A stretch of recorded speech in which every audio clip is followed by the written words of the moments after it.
Hi there, it's me, Maria Raymond, your super groomer from Poochie's Borehamwood. Today, I've got a lockdown doggy. This is going to be an all-off. He's got massive chunks, tangles. I suspect he's got a big old sore going on underneath of all of this. Big old chunked up eye. You're going to get it all today, folks, okay? So, ready? This is Ben. Ben is a poodle mix, and he's about 10 years old now. And as I pointed out, look at this. You can actually see chunks and chunks. Let's see what's possible here.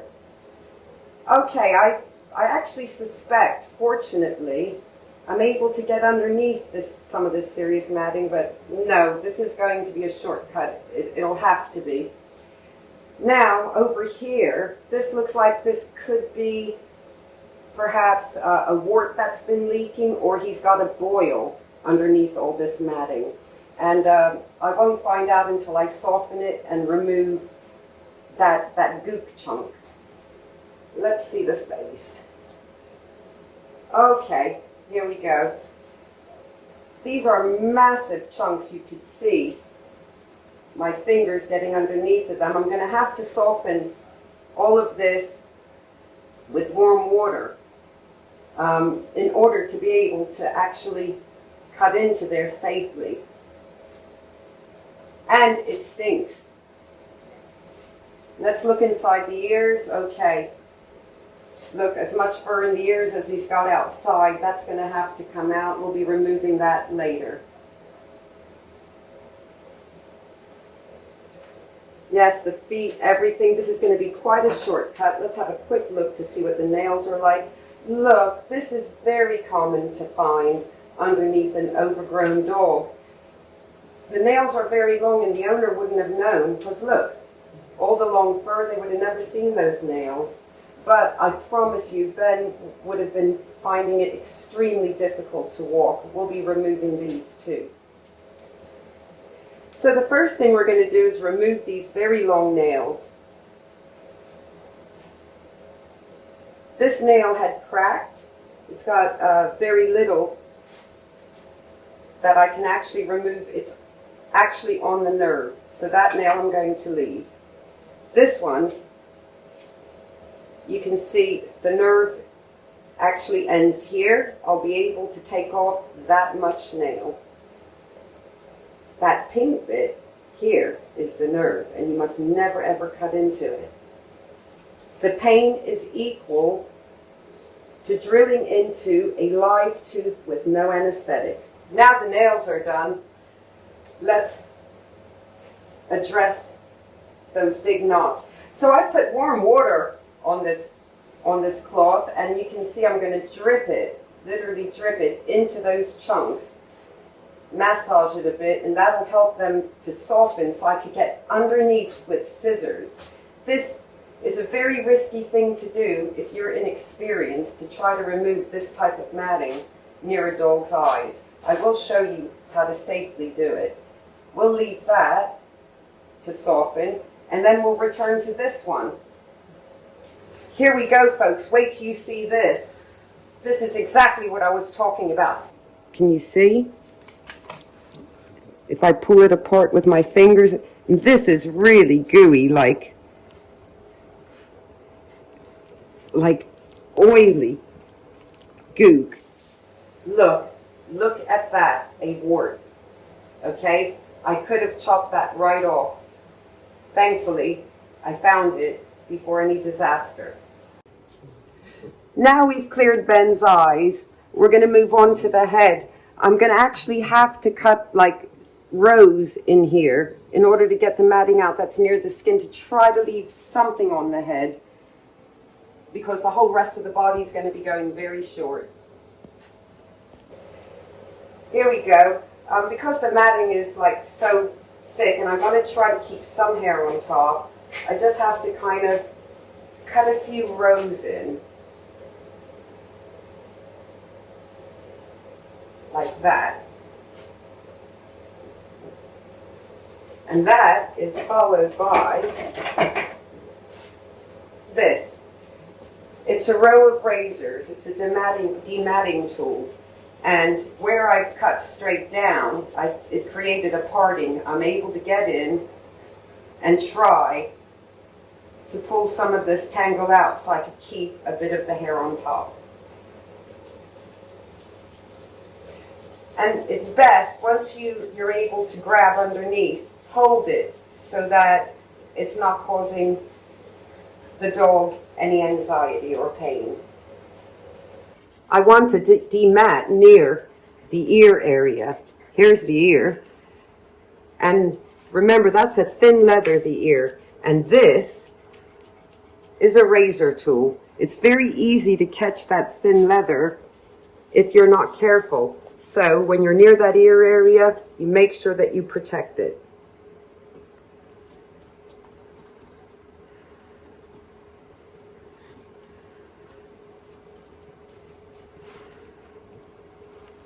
There we go, sweetie. Almost done.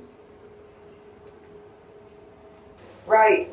As you can see, that's very long. I have no intention of leaving anything like that, so I may as well take off what I'm not going to keep rather than try to wash through it and brush it out.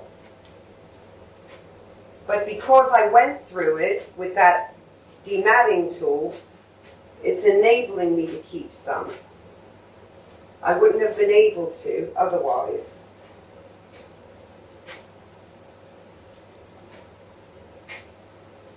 There we go. It's just a little pre-bath snip. That will actually end up quite long after the comb out. I'm just going to grab a few more little hairs like that and that. And I'm going to cut into the chunks on the side of the head.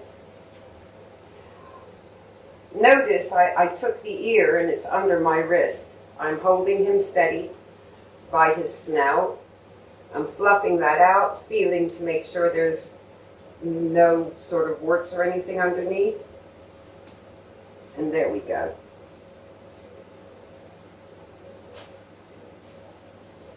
Getting rid of that, a bit of that. And under here, it's all chunky and matted. I'm just going to cut that away. But I'm going to feel first to make sure there's no skin folded into there, because that's a very loose skin area. Okay, it's safe to cut. There we go. Taking that ear and safely holding it back and holding him by the snout, feeling, make sure there's no surprises underneath.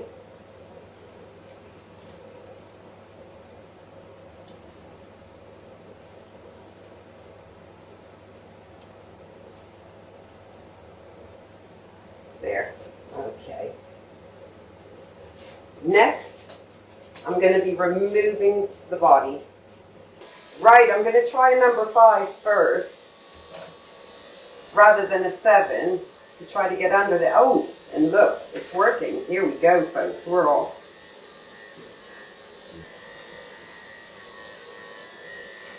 So it's best to stretch the skin, or else he'll feel like he's being pinched.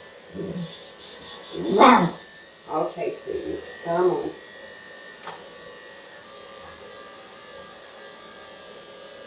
Look, that's a wart there, which has been leaking underneath.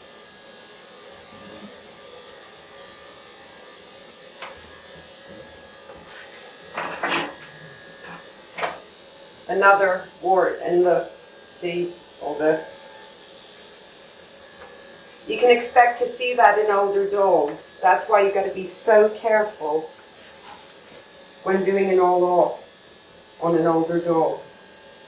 In between grooms, no matter how well you know a dog, I've been doing this dog for most of his life, and particularly after the age of 6, you've got to be very cautious. So you haven't seen the dog, say, for 1 month. When he comes in, you feel around the way I did just now, because from 6 onwards, that's when they can start growing warts for sure.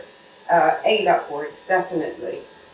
If you're an experienced groomer, this is quite swift, no matter the condition of the dog.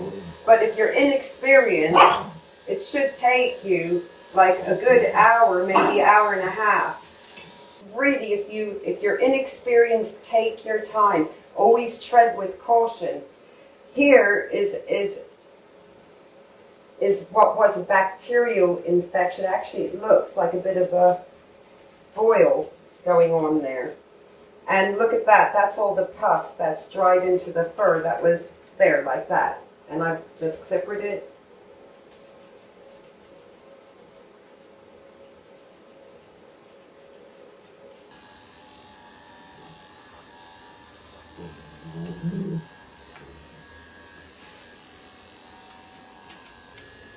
I'm actually, again, tugging the skin, and I'm going to try to take this off. He never ever liked his legs being done, but here we go. Note that I'm going on an angle in the front. If you go straight down, there's a chance you could catch a fold of skin, so it's always best to try to go at an angle.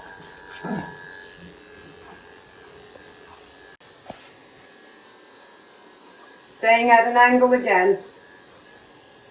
And then you've got like that hock area there, runs straight down.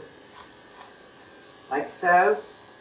At an angle, over and around and on the foot. Again, stay at an angle because skin flap. Try to grab that stuff. There we go. The skin is very, very fragile here. It's a high mucus area. And this area you have to be incredibly careful with. And make sure the water is a nice temperature. But I guess that stands to reason.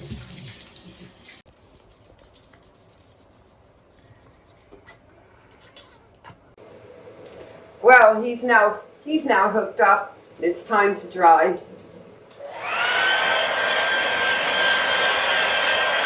Woohoo! Now he's dry.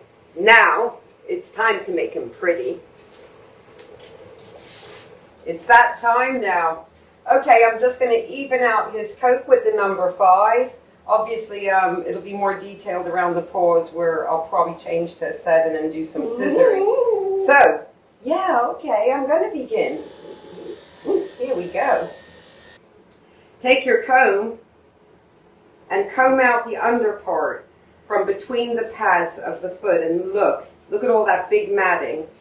It's best to do this after the bath because the bath actually loosens a lot of this. But look at that.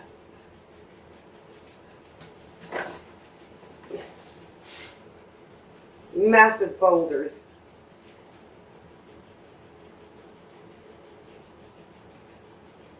Now to get the actual hairstyling shape of the foot, to get all the feet the same, you pull the hair between the toes, you pull it back and cut.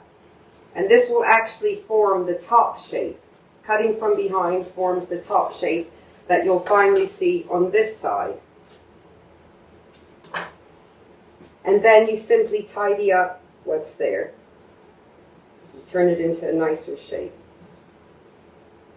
Like so. These are forceps, and I like to use bent ones because if you use one that's slightly curved at the tip, it's less likely you're going to have an accident grabbing one of the folds inside of the ear. You use these forceps to take this out. This hair can hold lots of earwax, cause infections, or ear mites will go in and they'll actually live on these shafts of hair. And if your dog gets ear mites, it just drives them crazy. By taking any hairs from the top and you tug and tug with your fingers. And it should come out fairly easily. If a dog is done regularly, they actually don't feel this process anymore, but his ear canals aren't done really regularly, so he's going to feel this a bit. But you can see this is actually like acres of hair and a big old mat coming out from inside. Now it's getting difficult for me to grab, so I'm going to use the forceps to help me along. There we go. Hang on, sweetheart.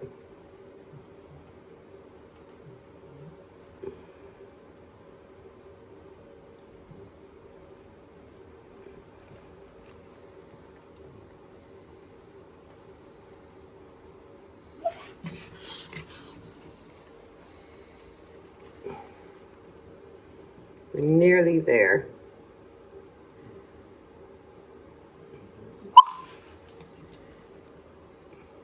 There we go. Pretty much got it out, that one last bit.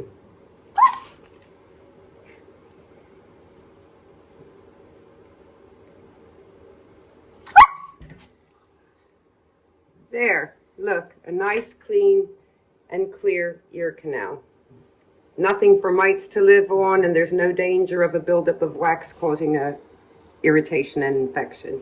So with a comb, I've taken all of the mats out, and you can see we got some nice fluffy stuff left. So we're going to start off with above the eyes. Remember what I had mentioned before, always from the outside in. I'm going to have a peek first. I can see where his actual eye is, so I'm not going to chop that off. Again, from this side, from the outside in. That's the safest way to get through doing a dog's eyes without having an accident. From the outside in. Tidying up between the eyes here. Remember all that goop that was there? Well, a little bit of hair left. Grab that as tight as I can with the scissors. There we go. This side too. With my fingers, I'm just going to brush up what's there. And from the outside in, remove it. There we go. And now, little shaping around the chops. So I always hold the ear back and use the dog's natural face shape to create your look. He's got a nice rounded face. As you can see my fingers there, that's to protect him in case he decides to stick his tongue out, which many dogs do. And that is not a nice accident to have, so you must avoid ever having that accident. Always protect that area. Also, it stops you from actually cutting into the lip because your finger is telling you your border. And see, when you use their own face shape. And now we take this and pop it out and start creating a round crown.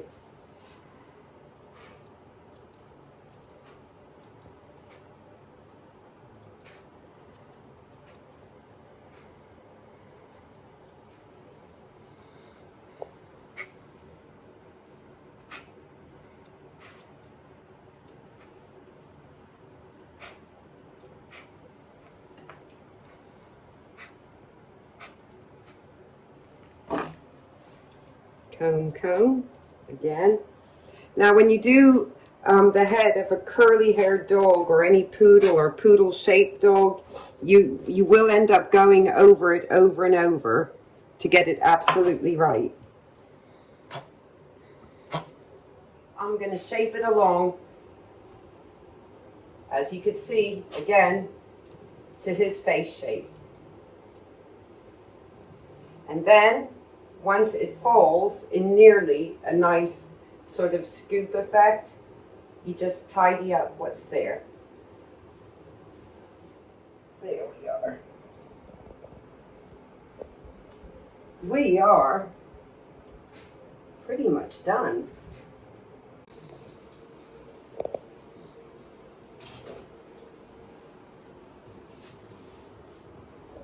Ooh.